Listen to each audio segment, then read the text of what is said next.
Hello, Dr. Gentry. I'm Ann Hollander from Jacksonville, Florida.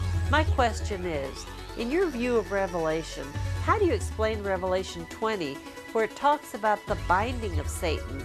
Are you suggesting that Satan is already bound? Yes, as a matter of fact, I am, and I'm doing that on the basis of the statement of Jesus Christ. Not John, but Jesus. In Matthew 12, Jesus says in verses 28 and 29, "But if I cast out demons by the Spirit of God, then the kingdom of God has come upon you. Or how can anyone enter the strong man's house and carry off his property unless he first binds the strong man? Then he will plunder his house." Very obviously, Jesus is dealing with the coming of the kingdom of God and the fact that He is casting out demons of Satan. And He tells us, how can I do this unless I first bind the strong man? So we see the word of Jesus telling us Satan's bound. Also, in Revelation, we find that Satan is bound for a particular purpose. People often read that and think he is totally, absolutely rendered inoperative. But Revelation 20, verse 3 says he is bound to keep him from deceiving the nations anymore.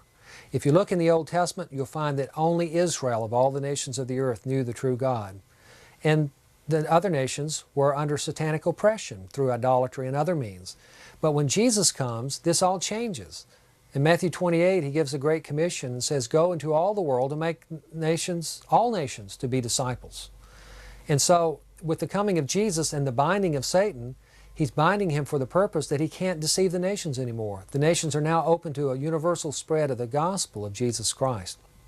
Furthermore, when we look into the New Testament, we find other images that if we push them as hard as we do this binding of Satan, we would run into difficulties. For instance, in Luke 10:18, Jesus says He sees Satan falling from heaven.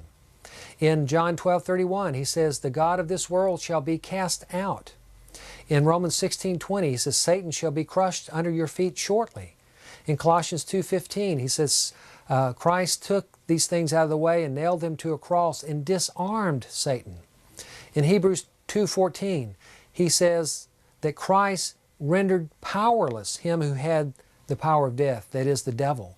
In 1 John 3:8, John tells us that Christ's coming destroyed the works of the devil. All of these images say the same thing. Satan has been grievously wounded, destroyed in biblical imagery, so that he no longer has control of the minds of men throughout the world.